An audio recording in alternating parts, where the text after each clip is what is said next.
I'm Scott Selfridge. Thank you again. It was very interesting.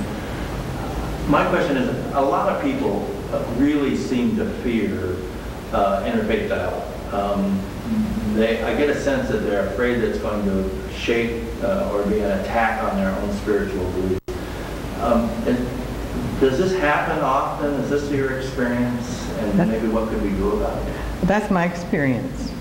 And I talked to the great Father Ray Brown one time, and I said, what do you do about people who have, he's a friend of mine, what do you do about people who just don't want a dialogue? They have a box, and they fit in it, and that's it, and they don't want to hear what anybody else has to say. And he says, I don't try. He says, I fail every time. I fail every time. However, if there is some openness to talking with people from other traditions, it really refines our own position. And I find that it helps people deepen in their own faith instead of fragment it. And so I think it's very important that we have a deep understanding of where we have some similarities and what values we hold in common, how we express them maybe differently, but that we can maintain our own integrity and our own faith and reverence that of the other person. So people who are willing to do that actually end up stronger. And I've heard that over and over again from people. I feel stronger in my faith now. At first, no, a little bit shaky. Working with people from other religious traditions and entering into interfaith dialogue can be quite time-consuming, time which many of us don't have. What is the value to people that invest in that kind of time? I think it does take time. It does take time, just like taking time for your relatives and time for your friends and so forth. But it's worth the investment because it really stretches our world. You know, it lets us stand in the shoes of other people. It makes us more empathic. It makes us more compassionate. In other words, we become more whole. We become a deeper, richer human person. And even at cocktail parties. I know sometimes when I go to a cocktail party, if I'm over kind of at the fringe, you know, like for Lake Oswego or something like that, pretty soon somebody's going to sidle up to me and say, can I ask you a question? You know, so I think, oh, we're going to have a good discussion right here, you know. And it enables you to understand their viewpoint.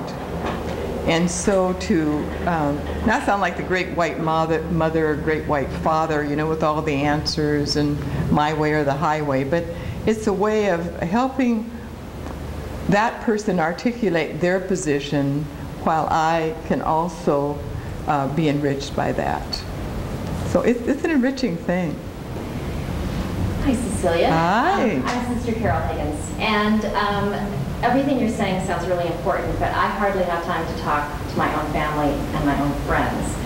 So wouldn't it be better to focus my energy on dialoguing with just one religious group at a time and kind of get comfortable with that rather than dialoguing with every group?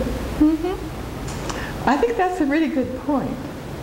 I have a friend who's a theologian on the East Coast.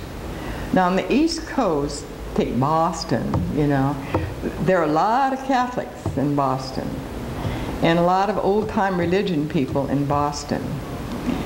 And so her position is right for her.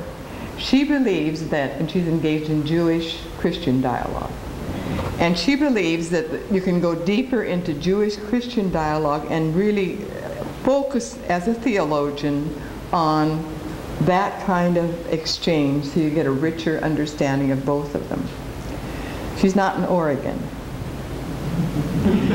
What I find in Oregon is everything. I find Wiccans, I find Presbyterians, I find Quakers, I find Jews, and several different kinds of Jews. I find there is so much pluralism in the state of Oregon that it is, for me, if we're going to relate to the people, we really do have to have a deeper understanding of positions that other people have, why they have it. So that's why I made the choice I did, to study as much as I could the various religions. And I probably will never know as much about one of them as my friend does. And two, I want to add one thing. In Oregon, like I read a dissertation of a student recently. She's from Seattle, not from here, but she's a Northwesterner. And it was all on, in fact, I read two of them. And both of them emphasized the fact that in the Northwest, one of the things that was most uppermost as far as spirituality is concerned is deep respect for the environment, global warming, all the issues that have to do with the biosphere and connection of all the things that we meet every day. I see truth in so many of the traditions that you describe, and I often find people, and sometimes in the temple myself, to not identify with any religious tradition specifically, and simply to be interfaith. And I'm curious whether or not you think that's a realistic possibility. Well, I don't. Yeah, her idea is there are so many values, and so many values that we have in common, and is it possible to identify, I have to paraphrase that, to really identify oneself almost as an interfaith person? And I don't think so. But that's my position. You can argue with me. I think that if I'm going to be a friend of Roseline, if I can figure out how to say the word, if I'm going to be a friend of Roseline, the more I know me, and the more she knows she, and the more we share, the richer our relationship is.